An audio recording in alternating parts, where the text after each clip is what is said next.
Sustentáculos, por José Eli da Veiga. Professor José Eli da Veiga, bom dia.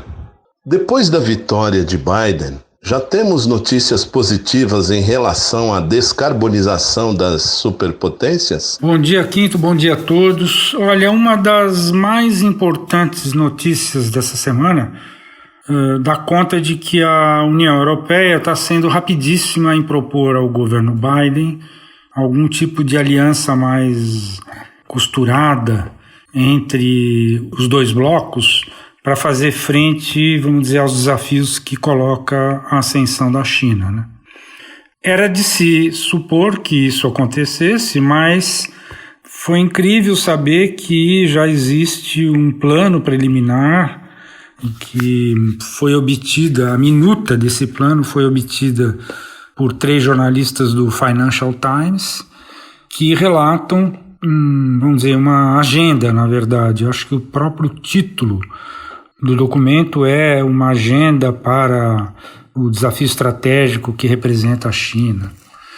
Fala de tudo, né? Por exemplo, de reorganizar a OMS, a Organização Mundial da Saúde, fala da questão, evidentemente, de combate aos hackers, fala de vários outros tópicos desse tipo que estão, inclusive as questões comerciais que estão envolvidas, etc. Mas o destaque aqui é para o fato de que a China, como nós dissemos em coluna anterior, recentemente anunciou que pretende chegar a uma neutralidade de carbono por volta ou um pouco antes de 2060, né?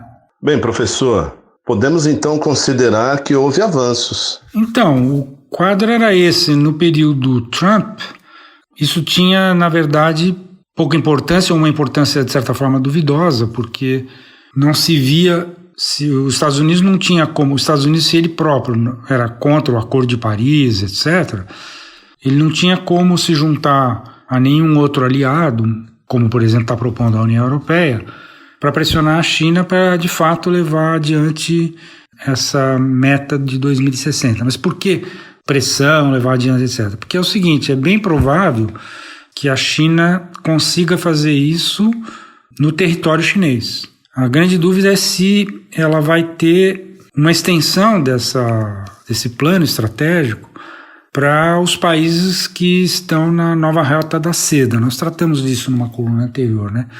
São mais de 120 países que não têm recursos, inclusive, para promover alguma política de descarbonização séria. Então, se a China incluir na sua estratégia comercial e não só, né, de grande influência geopolítica que representa essa nova reta da seda, se for incluída aí alguma perspectiva de ajudar esses países a começarem a se descarbonizar, isso vai ser importantíssimo, porque senão as contas não vão fechar em meados do século. Isto é, mesmo que Europa, Estados Unidos e China tenham descarbonizado, esses outros países, todos eles juntos, vão estar quase que compensando o estrago atual dessas 3 superpotências. Muito obrigado e até a próxima. Mais informações sobre sustentabilidade estão disponíveis no site sustentáculos.pro.br e na página pessoal do colunista zeeli.pro.br. Eu, Antônio Carlos Quinto, conversei com o professor José Eli da Veiga para a Rádio USP. Sustentáculos, por José Eli da Veiga.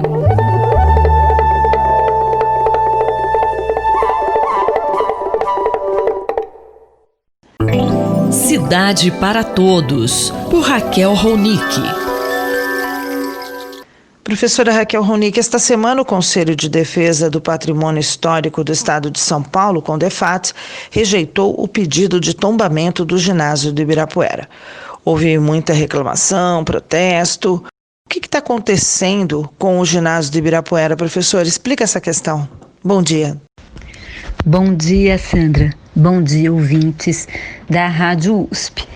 Pois é, a discussão em torno do tombamento do ginásio de Ibirapuera, ela teve início em função do projeto do governo do estado de conceder esse complexo esportivo, que é um complexo esportivo que envolve um ginásio poliesportivo, um conjunto aquático, um estádio, e isso faz parte também daquilo que foi pensado e foi imaginado nos anos 50 como um grande parque que incluía o esporte, a cultura e o lazer, o Parque do Ibirapuera. Lembra-se, um grande parque público, aberto, espaço de convivência de todos os grupos sociais na cidade de São Paulo. O projeto do governo do estado prevê a concessão, e já foi lançado um edital de licitação e já tem um interessado, e a ideia é que isso seja assinado e implementado brevemente, prevê a demolição desse ginásio e a sua substituição por uma arena multiuso que inclui um espaço comercial de shopping, também a desmontagem de todo o conjunto aquático para dar lugar a um prédio comercial e a um hotel. E a contrapartida que está sendo oferecida na cidade, além da construção dessa arena multiuso para eventos de todo tipo, e é também a construção de 3 quadras poliesportivas abertas para a população.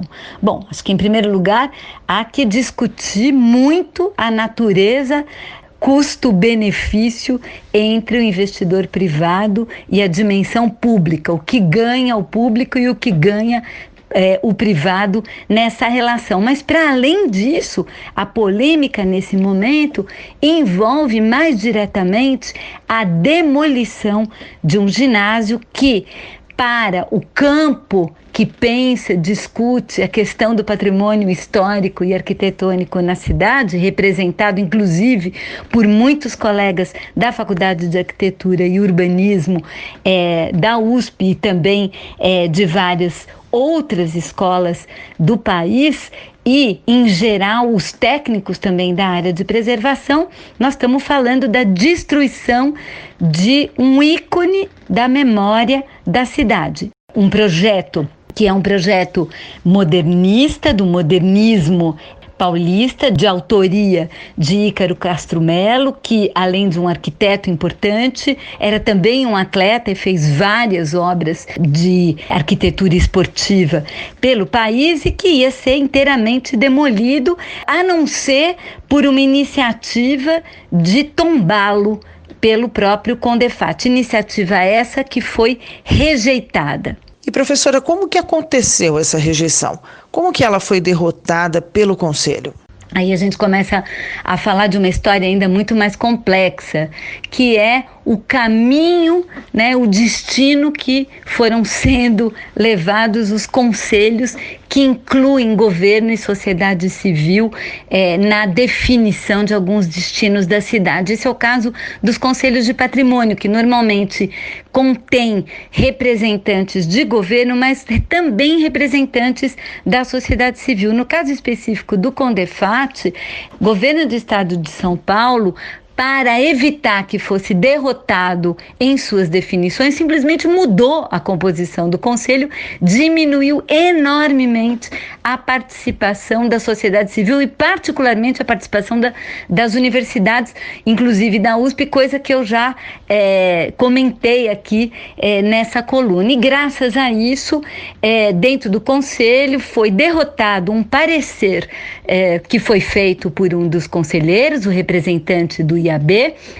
também contra parecer técnico interno do próprio Condefat, dos seus técnicos, e graças ao controle político do governador no conselho, foi rejeitado o pedido de tombamento. É muito importante dizer aqui que o o pedido de tombamento não impede absolutamente reformas e adaptações nos edifícios, muito pelo contrário, né? A ideia da preservação inclui a possibilidade de, ao manter características absolutamente essenciais desse conjunto, poder fazer modernização e adaptação de suas estruturas. Isso, inclusive, tem gerado referências dentro da arquitetura brasileira. Infelizmente, não foi essa a posição, prevaleceu a ideia de que é preciso demolir para construir coisas lucrativas, voltadas ao consumo, voltadas ao mercado, e é essa a cidade que queremos construir. Esta é a visão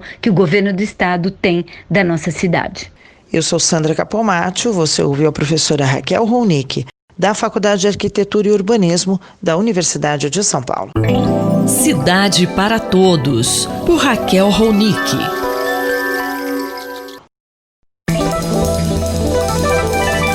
Poder e Contrapoder, por André Singer. Professor André Singer, tivemos aí o fim do segundo turno das eleições e, então, o processo encerrado. Como é que o senhor avalia tudo isso? Eu acho que dá para dizer preliminarmente o seguinte: ainda precisa analisar com cuidado todos os dados, são muitos municípios, o Brasil tem quase 6 mil municípios, mas o balanço geral que eu faço é, primeiro, um enfraquecimento do governo federal, né? O presidente Bolsonaro, como nós já tínhamos comentado no final do primeiro turno, ele fez algumas opções em grandes cidades, como foi o caso de São Paulo e no Rio de Janeiro, que não deram certo. Ele perdeu as eleições, visivelmente, no caso de São Paulo, apoiando um candidato que não foi para o segundo turno, e no caso do Rio de Janeiro, apoiando um candidato que é o prefeito, e por isso foi para o segundo turno, mas perdeu de longe no segundo turno. Em outras cidades também aconteceu a mesma coisa. Por exemplo, vou citar o caso de Fortaleza, onde se deu um confronto mais direto, né, com uma opção bolsonarista que perdeu, mas aí também há um certo equilíbrio, porque, por exemplo, em cidades como Vitória, houve uma vitória do candidato mais ligado ao governo federal. Um balanço de uma eleição como esta, municipal, que envolve tantas localidades diferentes, precisa ser feita em linhas gerais, ela não pode se ater aos detalhes. Então, eu diria que, de modo geral, o presidente da República sai mais enfraquecido do que fortalecido desta eleição municipal. Isso não quer dizer que ele não continue sendo portador de uma força política importante. Do outro lado, quem é que ganhou? Se for verdade que ele foi talvez o principal perdedor. Eu diria que foram os partidos da direita tradicional, como nós falamos também no final do primeiro turno, ou seja, o DEM, o PSD, o PP, ou progressista hoje em dia, que acabaram ganhando em algumas grandes cidades e demonstrando uma capilaridade, ganhando em muitos municípios, né, pelo Brasil afora. Há uma pergunta que está sendo feita o tempo todo, que é saber se a esquerda foi a grande perdedora. Eu não tenho essa impressão. Quer dizer, eu acho que a esquerda, de fato, no segundo turno, não conseguiu vencer na maioria das cidades que disputou, como é o caso de Porto Alegre, o caso de São Paulo, mas ganhou em Belém. Recife é um caso um pouco excepcional, porque lá era uma disputa entre a centro-esquerda e a esquerda, não é propriamente relevante desse ponto de vista. Eu acho que a minha impressão é que a esquerda recomeçou a sua caminhada, né, depois de um momento muito, vamos dizer, agônico, que foi 2018, com a vitória da extrema-direita, uma vitória forte da extrema-direita, não só a presidência da República, mas também em estados como Minas Gerais e Rio de Janeiro. Eu acho que aquela onda, né, anti-esquerda, ela refluiu. Foi muito importante no caso de São Paulo, o surgimento de uma nova liderança, no caso, o candidato do PSOL, Guilherme Boulos, que se revelou muito hábil no trato aí da conformação de uma unidade em torno da candidatura dele no segundo turno, aqui em São Paulo. Então, eu tenho a impressão de que este, digamos, seriam primeiras pinceladas de um quadro geral que a gente poderia comentar a respeito da eleição. Professor, e qual é o prognóstico que o senhor faz para as eleições de 2022? Eu diria o seguinte: em primeiro lugar, que o presidente da República, se mantida a atual situação, chegará fraco, porém ainda com protagonismo em 22, né? Ele partirá, insisto, né? Se as condições fossem as atuais. Nós temos aí quase 2 anos pela frente, muita coisa vai acontecer, mas digamos que a eleição fosse agora, eu diria que ele parte aí de um patamar de cerca de 20 e poucos por cento, que não é muito, mas também não é, digamos, algo que o afaste da disputa, né? Sobretudo sendo ele presidente da República e podendo disputar uma reeleição, que sempre dá vantagem para aquele que está no cargo, né? Em segundo lugar, eu acho que o fortalecimento desses partidos que eu estou chamando de direita tradicional, o DEM, o PSD e progressista, vai fazer com que o presidente Bolsonaro tenha que pensar se ele não vai compor com ele, e esses partidos vão ter que pensar se não compõem com ele, Bolsonaro, né?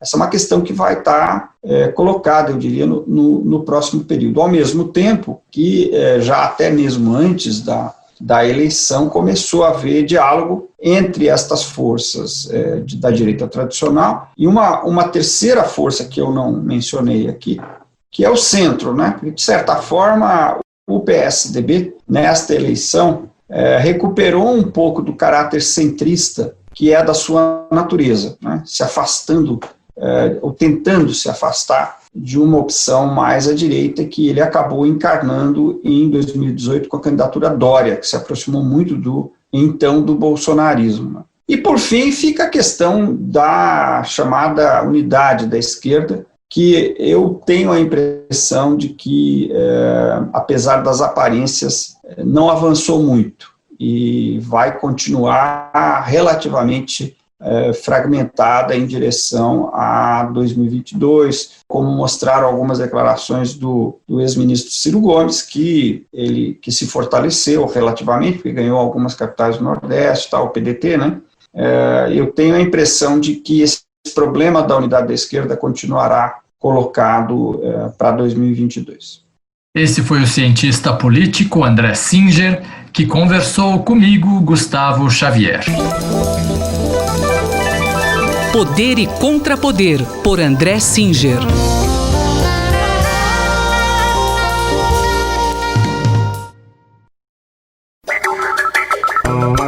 Espaço em Obra, por Guilherme Wisnik.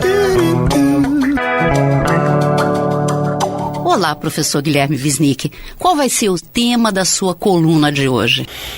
Olha, Márcia, eu queria nessa semana, minha coluna, comentar um pouco o saldo das eleições municipais que nós tivemos agora, no sentido de pensar como se por um lado, né, como é bastante óbvio, muita gente já comentou, a eleição parece que mostrou uma derrota explícita das figuras apoiadas por Jair Bolsonaro, ao mesmo tempo que uma grande vitória da direita ou de um centro-direita, do centrão, que na verdade é a força política que ampara o governo Bolsonaro atualmente, embora represente alguma coisa distinta da extrema-direita que ele encarna, né? De certa forma, talvez isso possa deixá-lo um pouco órfão num futuro próximo, num Brasil que se afasta um pouco desse extremismo. De qualquer maneira, uma grande derrota das esquerdas explícita na maioria dos municípios, né? Com uma exceção da vitória de Edmilson em Belém do Pará, do PSOL, mas mostrando em São Paulo a consolidação da figura de Guilherme Boulos como um político progressista construindo um caminho de futuro, não é? Eu acho que esse é o grande saldo positivo que aparece. Boulos junto com Luiz Erundina, sua candidatura, né, a candidatura da dupla, uma combinação maravilhosa entre renovação e experiência da melhor que tivemos em São Paulo, constituindo uma nova esquerda, uma esquerda ventilada, uma esquerda que vem realmente dos movimentos sociais, né, a ligação de Boulos com os movimentos por moradia, do sem-teto, é muito íntegra, muito genuína. Toda essa figura dele, do PSOL, de alguma maneira vira a página dos erros históricos do PT e aponta para a possibilidade, que não é imediata em escala nacional, mas em escala local, de uma consolidação de uma outra voz de esquerda que pode sim, de uma próxima vez, se mostrar vitoriosa. E isso, num panorama tão sombrio como que vivemos, aponta para diferenças muito importantes, de um voto de juventude, um voto que conseguiu se expressar nas áreas periféricas, o que era um grande desafio, e que define uma nova perspectiva. Digamos, uma das imagens do debate dele com Bruno Covas que ficou mais evidente sobre essa diferença de pontos de vista, foi quando ele, digamos, sempre tendo sido acusado de, por um lado, inexperiente e por outro, de radical, reverte essa acusação de radicalidade dizendo, bom, radical é aquele que acha normal uma pessoa passar fome e revirar o lixo para comer, Isso é que é radical. Radical é a desigualdade social abissal do Brasil. Isso é que é radical, não a falsa ideia de que ele lideraria grupos que invadiriam as casas das pessoas, o que é evidentemente uma mentira. Com isso, eu queria fazer esse meu comentário apontando para esse grande ímpeto de futuro que Boulos representa, E aí me lembrando do famoso verso de Mayakovsky que diz que precisamos arrancar a alegria ao futuro. Verso belíssimo que eu acho muito apropriado para esse nosso momento. É um poema dedicado a Sergei Essiene, que em 1925 tinha se suicidado e escrito um poema de despedida com o próprio sangue.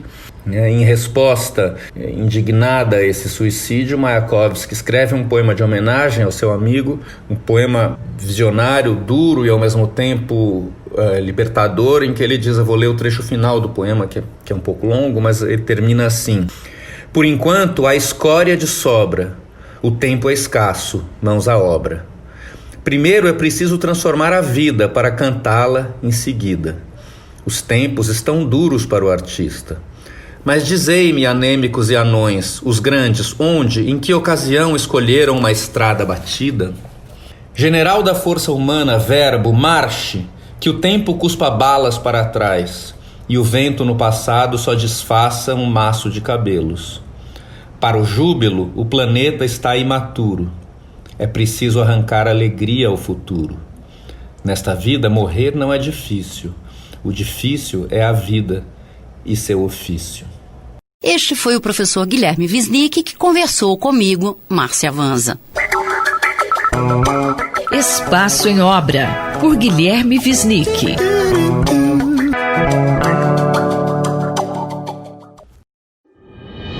Cotidiano na Metrópole, com o professor Nabil Bonduki. Olá, professor Nabil. No retorno da coluna, o assunto hoje é o futuro do complexo esportivo do Ibirapuera, em São Paulo. Pois é, Denis. O CONDEFAT, que é o Conselho de Defesa do Patrimônio Arquitetônico, Cultural, Turístico do Estado de São Paulo, recusou a proposta de abertura de um processo de tombamento do ginásio de Ibirapuera e do complexo esportivo, que está ali no entorno, do ginásio. Isso decorre, em primeiro lugar, do fato de que o governo do Estado alterou a composição do CONDEFAT, retirou, inclusive, uma representação maior que existia das universidades e transformou o conselho num conselho que praticamente referenda o que o governo do Estado quer, porque a maioria dos integrantes é nomeado pelo governo do Estado. Isso é lamentável do ponto de vista do que significa a preservação do patrimônio do Estado de São Paulo, porque nem sempre os interesses, as vontades dos governantes correspondem efetivamente ao interesse público, ao interesse cultural, ao interesse patrimonial, e é esse o caso, Na verdade, o complexo do ginásio do Ibirapuera é um complexo que tem um grande interesse arquitetônico, histórico, o projeto do arquiteto Ícaro de Castro Melo, que é um arquiteto que se dedicou principalmente à arquitetura esportiva e que ele, inclusive o acervo dele, todo o acervo de projeto está na biblioteca da FAO, na Faculdade de Arquitetura e Urbanismo aqui da USP, na Universidade de São Paulo, e ele tem projetos absolutamente importantíssimos, reconhecidos internacionalmente, como projetos importantes na área esportiva. E é o caso do complexo do ginásio do Ibirapuera, né, que tem um vão muito expressivo, que tem uma arquitetura de grande importância e que precisa ser preservada dentro da cidade de São Paulo. Então, é lamentável que o CONDEFAT não tenha tombado, não tenha aberto o processo de tombamento do ginásio. E como que isso afeta a preservação do patrimônio do parque em São Paulo? A questão, Nenes, vai muito além da questão patrimonial. A questão patrimonial está muito bem colocada no parecer do professor Renato Anelli, professor do Instituto de Arquitetura e Urbanismo da USP, né, de São Carlos, e que reconhece a importância daquele complexo para a arquitetura paulistana e brasileira, né? Mas a questão vai muito além, né? Porque aquela área do ginásio de Ibirapuera, né, do complexo esportivo, ela faz parte do Parque do Ibirapuera, faz parte da gleba original do Parque do Ibirapuera, que foi incorporada ao patrimônio municipal no começo do século XX e que, depois de algumas décadas desocupada, ela acabou fazendo parte do Parque de Ibirapuera, né, implantado, né, nos festejos do 4º centenário. Inclusive, é a comissão do 4º centenário que vai recomendar a destinação daquele trecho, aqueles 91 mil metros quadrados, para a construção de um complexo esportivo que também fazia parte dos festejos do 4º centenário. Depois o ginásio acabou não ficando pronto, né, mas houveram festejos esportivos, assim como os festejos culturais e de toda a natureza que aconteceu durante o 4º centenário. Portanto, aquela área é uma área pública, é uma área do município de São Paulo, não é do Estado. Ela foi cedida ao Estado exclusivamente para fazer parte dos festejos do 4º centenário, para os objetivos esportivos. Inclusive, isso está na seção da área, designado para finalidade esportiva, e, portanto, não pode ser utilizado para outra coisa. Aliás, para fazer qualquer modificação em relação a isso, até mesmo para fazer uma concessão, era necessário que fosse aprovado um projeto de lei na Câmara de São Paulo, porque o terreno é patrimônio do município. Portanto, essa concessão,